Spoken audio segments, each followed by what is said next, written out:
I want to introduce you to somebody that I met a year ago, I think, about a year ago. I was giving a speech in New Jersey, and before I got up to speak, this young woman stood up. And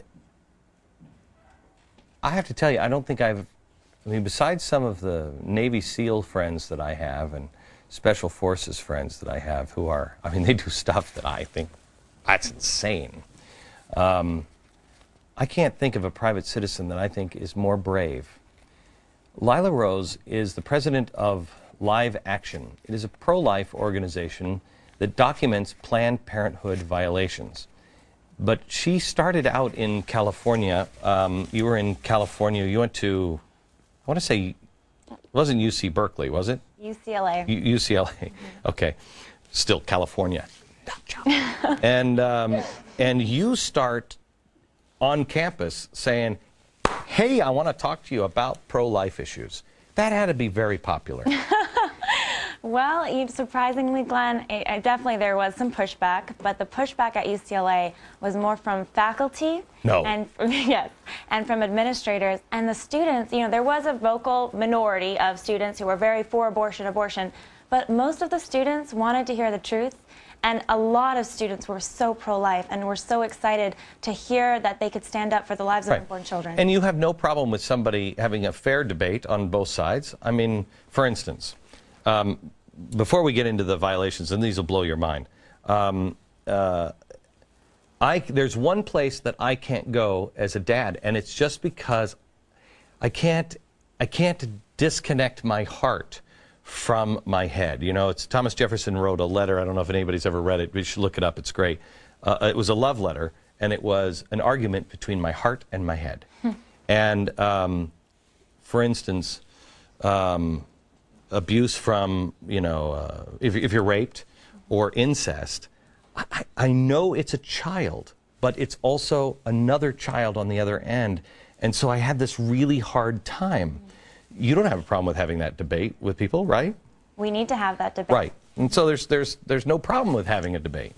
But the problem comes where nobody is talking about the actual abuses that are going on because of Planned Parenthood. Explain. Well, first of all, let me say Planned Parenthood, the ultimate abuse of that organization, the biggest abortion chain in our country, is the victim of the unborn child, because they kill more unborn children, which are our most defenseless Americans in our country, over 300,000 of them a year. So that's the ultimate victim. But beyond that, you mentioned incest victims and you mentioned rape victims, Glenn. And beyond that, a lot of those victims find their ways into Planned Parenthood's clinics. They're taken there often by their abusers. And then traffic victims. We have over 300,000 traffic victims in our country, children that are trafficked, sold for sex. And they find their way into these clinics and they become victims too. This is the same. These are the same kind of people that we saw with Acorn, where you have a pimp go in and say, "Hey, I've got these underage kids, and they're coming in," and they did nothing. Here is, well, here's. Let me show you the map where there are violations from Planned Parenthood, things that people should go to jail. Here are the violations. There are 31 different locations. Let's pull up the different ones. Let's go to New Jersey first. Tell me a little bit about this video before we play it. Sure.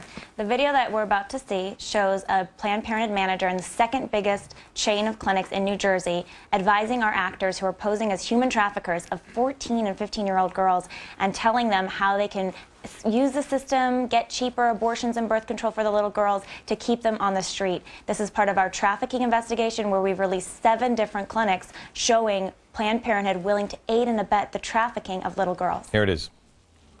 We're involved in sex work, all right? And there's some girls that we manage that we're not quite sure if I got it from one of them. Okay. All right, so they might need to come in here and get tested as well. Do you guys provide services for that? Some of them are young. They're kind of like, someone like 15, 14.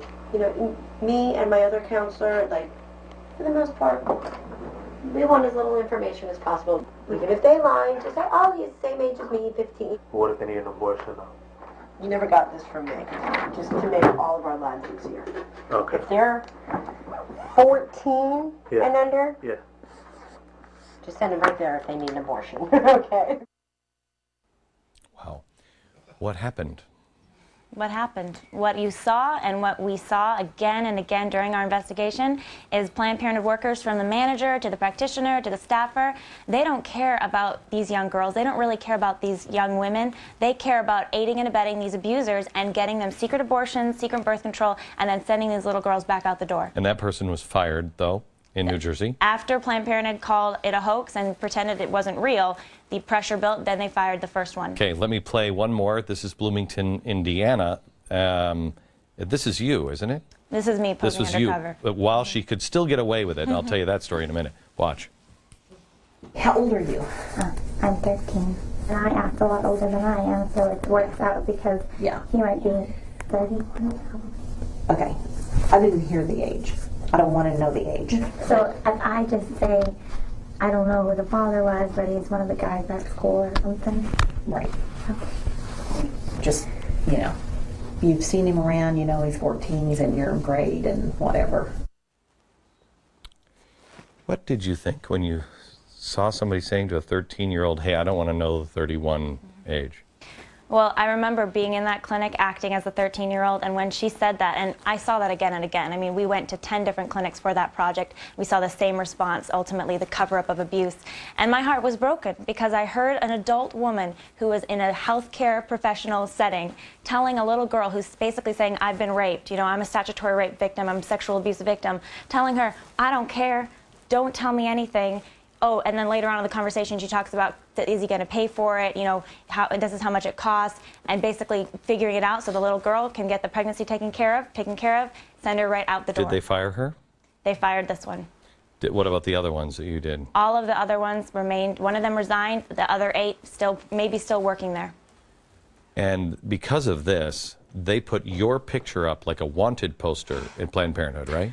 Yes, that's right. And what is that? Explain that story. So they have my photo up in many of the clinics because of these investigations. As a brunette, they've had my photo up saying Lila Rose is doing these investigations. Since I was 18, they've had that photo up. I'm 22 now. So for that project that you just saw in that Indiana video, I bleached my hair to keep going undercover. They put up a blonde photo up next to the brunette, so now they're catching on to us, right? But the reality is I work with a team of talented young people from across the country, so we're still doing these investigative projects, and regardless of the fact that we've revealed this so many times over the years, they're still covering up abuse. They're not only covering it up, it's because nobody in the media is really, I mean, this one has gotten more coverage than any of them that I have seen. Let me just ask you a question before we break, and that is this. If that was your 13-year-old daughter, is that how you would want another fellow citizen to respond? Back in a minute.